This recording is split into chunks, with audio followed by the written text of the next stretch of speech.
मनुष्य योनि को प्राप्त हुए जीव की गति का वर्णन। क्योंकि उसमें जाने वाले जीव को आपकी माया घेर लेती है, जिसके कारण उसके शरीर में अहम बुद्धि हो जाती है और उसके परिणाम से उसे फिर ये संसार चक्र में ही पड़ना होता है। अतः वे व्याकुलता को छोड़कर हृदय में श्री विष्णु भगवान के चरणों को स्थापित कर अपनी बुद्धि की सहायता से ही अपने को बहुत शीघ्र इस संसार रूप समुद्र से पार कर लूँगा, जिससे मुझे अनेक प्रकार के दोषों से युक्त यह संसार दुख फिर न प्राप्त हो।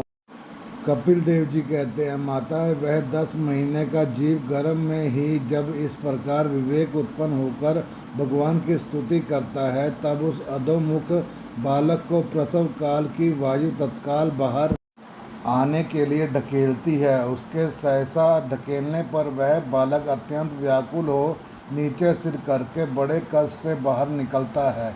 उस समय उसके श्वास की गति रुक जाती है और पूर्व स्मृति नष्ट हो जाती है। पृथ्वी पर मादार के रुधिर और मूत्र में पड़ा हुआ वह बालक विष्ठा के कीड़े के समान छटपटाता है।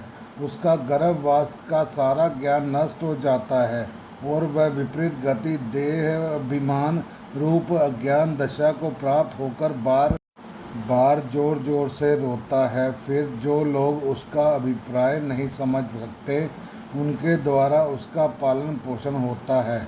ऐसी अवस्था में उसे जो प्रतिकूलता प्राप्त होती है, उसका निषेध करने की शक्ति भी उसमें नहीं होती।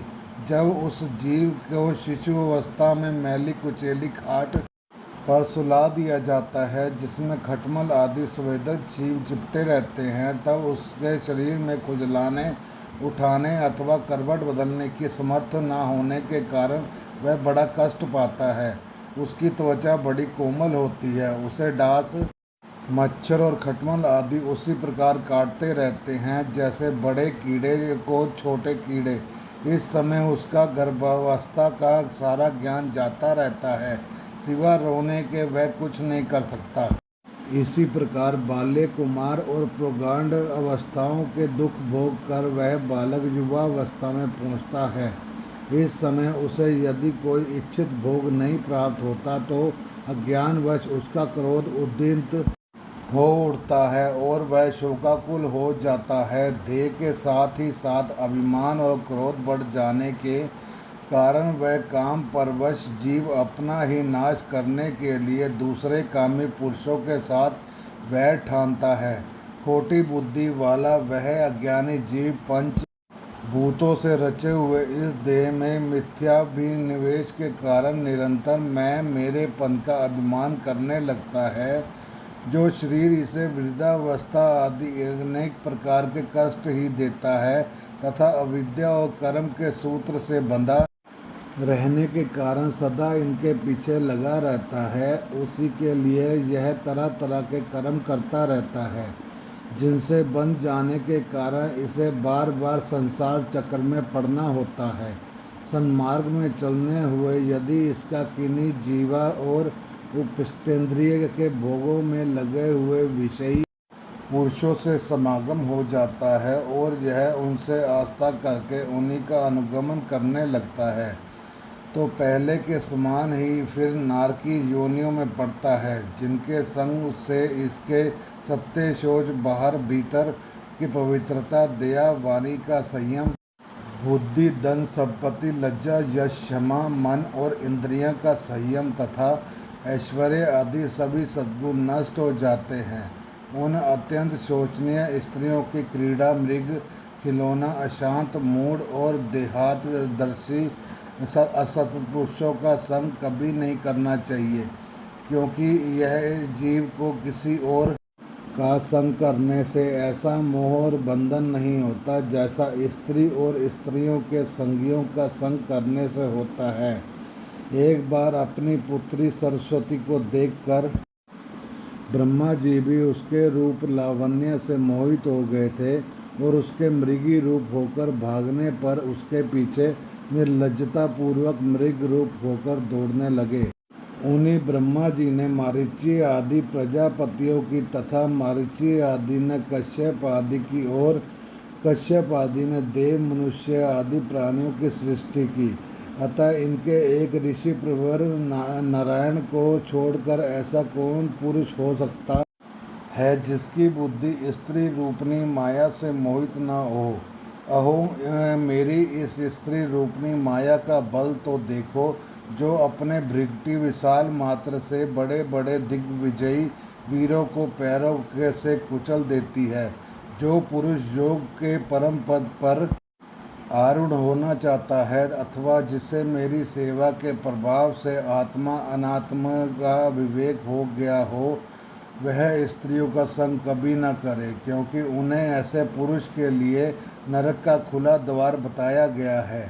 भगवान की रची हुई यह जो स्त्री रूपनी माया धीरे धीरे सेवा आदि के मिश्क से पार आती है, जिनके तिनकों से ढके हुए कुएं के समान अपनी मृत्यु ही समझ स्त्री में अनासक्त होने के कारण तथा अंत समय में स्त्री का ही ध्यान रहने से जीव को स्त्री योनि प्राप्त होती है। इस प्रकार स्त्री योनि को प्राप्त हुआ जीव पुरुष रूप उसमें प्रतीत होने वाली मेरी माया को ही धन पुत्र और ग्रह आदि देने वाला अपना पति मानता रहता है। सो जिस प्रकार अव्यादे का गान कानों से प्रिय लगने पर भी बेचारे भोले भाले पशु पक्षियों को फंसाकर उनके नाश का ही कारण होता है, उसी प्रकार उन पुत्र पति और ग्रह आदि को विधाता की निश्चित की हुई अपनी मृत्यु को ही जाने। देवी जीव के उपाधिभूत लिंग देह के द्वारा पुरुष एक लोक से दूसरे लोक में जाता है और अपने प्रारब्ध कर्मों को भोगता हुआ निरंतर अन्य देहों की प्राप्ति के लिए दूसरे कर्म करता रहता है। जीव का उपाधि रूप लिंग शरीर तो मोक्ष प्रयत्न उसके साथ रहता है तथा भूत इंद्रियों और मन का कार्य रूप स्थूल शरीर इसका भोगानुष्ठान है। इन दोनों का परस्पर संगठित होकर कार्य न करना ही प्राणी की मृत्यु है और दोनों का साथ साथ प्रकट होना जन्म कहलाया है। पदार्थों की उपलब्धि के स्थान रूप इस स्थूल शरीर में जब उनको ग्रहण करने की योग्यता नहीं रहती, यह उसका मरण है और यह स्थूल शरीर ही मैं हूँ, इस अभिमान के साथ उसे देखना उसका जन्म है। नेत्रों में जब किसी दोष के कारण रूप आदि को देखने की योग्यता नहीं रहती, तभी उसमें रहने वाली चक्षु इंद्रियां भी रूप देखने में असमर्थ हो जाती हैं और जब नेत्र और उनमें रहने वाली इंद्रियां दोनों ही रूप देखने में असमर्थ हो जाते हैं, तभी इन दोनों के साक्षी जीव में भी यह योग्यता नहीं रहती। अतः मुमुक्ष पुरुष को मरणादि से भय दीनता अथवा मोह नहीं करना चाहिए। उससे जीव के स्वरूप को जानकर धैर्यपूर्वक निसंग भाव से विचरना चाहिए तथा इस मायामय संसार में योग विरागे युक्त संयमक ज्ञानमयी बुद्धि से शरीर और निष्पेक्ष धरोहर की भांति रख कर उसे प्रति अनासक्त रहते हुए विचरण करना चाहिए।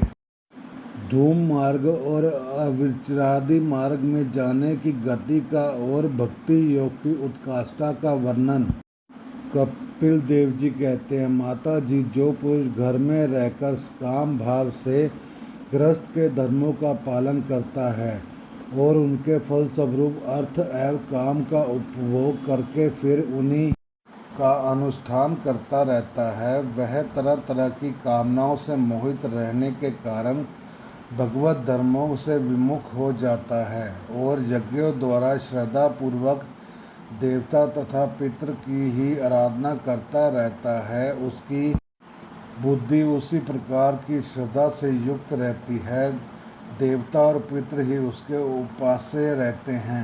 अतः वह चंद्रलोक में जाकर उन्हीं के साथ सोमपान करता है और फिर पुण्यशील होने पर इसी लोक में लौट आता है।